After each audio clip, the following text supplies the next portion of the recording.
Assalamualaikum warahmatullahi wabarakatuh.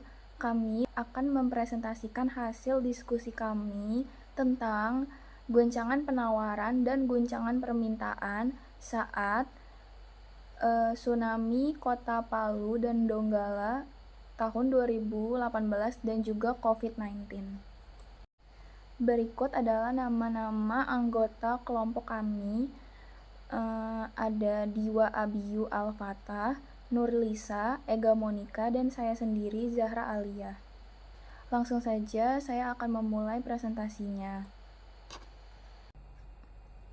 Saya akan menjelaskan tentang kurva permintaan agregat atau agregat demand curve. Kurva permintaan agregat atau disebut juga kurva AD merupakan kurva yang menggambarkan hubungan antara jumlah keluaran permintaan agregat dan tingkat inflasi ketika variabel lainnya diasumsikan tetap. Bisa kita lihat pada kurva AD pada sumbu Y itu adalah output, sementara sumbu vertikal adalah tingkat inflasi atau bisa juga disebut tingkat harga. Bisa disimbolkan dengan P atau P.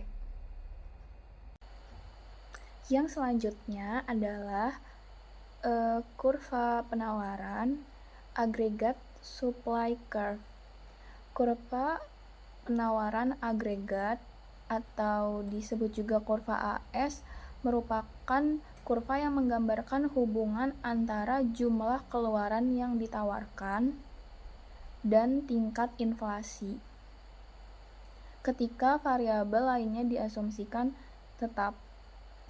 Bisa kita lihat pada gambar kurva penawaran agregat di sumbu Y itu yang horizontal adalah output atau Y, sementara di sumbu vertikal adalah tingkat inflasi atau bisa juga tingkat harga. Bisa disimbolkan dengan P atau P.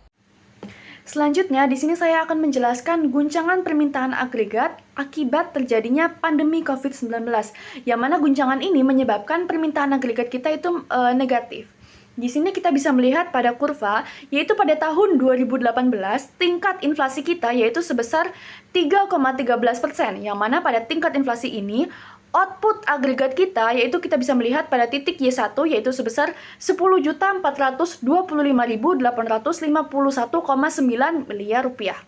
Kemudian pada tahun 2019, tingkat inflasi kita itu menurun yaitu pada angka 2,72%, yang mana penurunan tingkat inflasi ini menaikkan tingkat output agregat kita yaitu di sini sebesar 10.949.155,4 miliar rupiah. Kemudian pada 1 tahun setelahnya, yaitu pada masa pandemi COVID-19 yang terjadi pada tahun 2020, terjadi juga penurunan tingkat inflasi yang lebih rendah lagi, yaitu sebesar 1,68%. Namun pada tahun 2020 ini, pada masa pandemi COVID, terjadi anomali atau hal yang tidak biasa seperti itu. Karena penurunan tingkat inflasi ini tidak diseimbangi oleh kenaikan output agregat kita. Justru ketika pada tahun 2020 itu, ketika inflasinya turun, kok malah output agregat kita juga ikut turun begitu. Jadi makanya terjadi anomali seperti itu. Nah, kenapa sih terjadi anomali seperti itu pada masa pandemi COVID-19? Nah, jadi selama pandemi COVID-19 ini pada tahun 2020 itu kan Indonesia mengalami guncangan permintaan agregat yang negatif. Jadi pada masa itu konsumsi masyarakat ini menurun, investasinya juga melemah, dan net ekspor kita itu juga menurun akibat adanya dan terjadi pembatasan aktivitas, dan pada masa itu terjadi ketidakpastian ekonomi global, di mana pada kurva hal ini menyebabkan kurva permintaan agregat kita itu bergeser ke kiri dari AD1 ke AD2. Nah, akibatnya hal ini tuh menyebabkan terjadinya penurunan tingkat output dari Y1 ke Y2. Nah, dalam kurva ADHS ini kita bisa melihat bahwa shock ini tuh terjadi atau bersifat hanya dalam jangka pendek saja, gitu.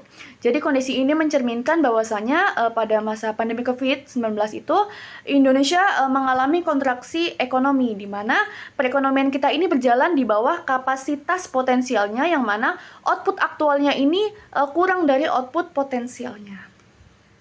Baik, di sini saya akan menjelaskan mengenai guncangan penawaran negatif akibat terjadinya bencana alam tsunami di Kota Palu. Jadi, guncangan penawaran negatif adalah guncangan yang mengakibatkan kuantitas yang ditawarkan ataupun penawaran menjadi turun ataupun berkurang. Jadi, pada tahun 2018, tepatnya pada tanggal 28 September, terjadi bencana alam tsunami yang melanda Kota Palu dan sekitarnya. Nah, ternyata bencana alam ini mengakibatkan beberapa dampak negatif, terutama dari sisi produksi. Jadi, bencana alam ini mengakibatkan produsen mengalami kelangkaan bahan baku akibat banyaknya lahan-lahan pertanian dan juga perikanan yang rusak. Kemudian, perusahaan-perusahaan juga mengalami kekurangan input tenaga kerja karena bencana alam ini membawa banyak sekali korban jiwa. Bahkan terjadinya kerusakan infrastruktur yang parah pada akhirnya menghambat proses distribusi di Kota Palu. Nah, bisa kita lihat pada kurva, Y potensial berada pada long run agregat supply, yaitu pada garis vertikal pada kurva. Nah, bencana alam ini mengakibatkan beberapa dampak negatif seperti yang sudah saya jelaskan tadi, sehingga mengakibatkan produksi menjadi turun. Ketika produksi menjadi turun, sedangkan permintaan tetap ataupun ceteris paribus, maka cenderung akan menaikkan harga dari V1 ke V2, sehingga Y akan turun dari Y potensial ke Y2, atau agregat supply akan bergerak ataupun bergeser dari titik A ke titik B. Oke, masuk ke kesimpulan. Guncangan permintaan dan penawaran merupakan faktor utama yang memengaruhi kestabilan perekonomian. Guncangan penawaran, seperti bencana tsunami di Kota Palu tahun 2018, berdampak pada rusaknya infrastruktur dan kelangkaan bahan baku serta terganggunya distribusi dan tenaga kerja, sehingga menyebabkan penurunan produksi dan kenaikan harga. Ini menyebabkan kurva penawaran agregat bergeser ke kiri, menandai inflasi dan penurunan output. Sementara itu, guncangan permintaan seperti pandemi COVID-19 menyebabkan penurunan konsumsi, investasi, dan ekspor. Akibatnya, kurva permintaan agregat bergeser ke kiri, yang ditandai dengan menurunnya output, real, dan inflasi. Hal ini menunjukkan kontraksi ekonomi karena lemahnya aktivitas permintaan di masyarakat. Kedua jenis guncangan ini menimbulkan ketidakseimbangan ekonomi yang serius. Oleh karena itu, diperlukan kebijakan moneter dan fiskal yang responsif dan tepat sasaran, seperti stimulus fiskal, penyesuaian suku bunga, atau program pemulihan infrastruktur, agar perekonomian dapat kembali ke jalur pertumbuhan optimal.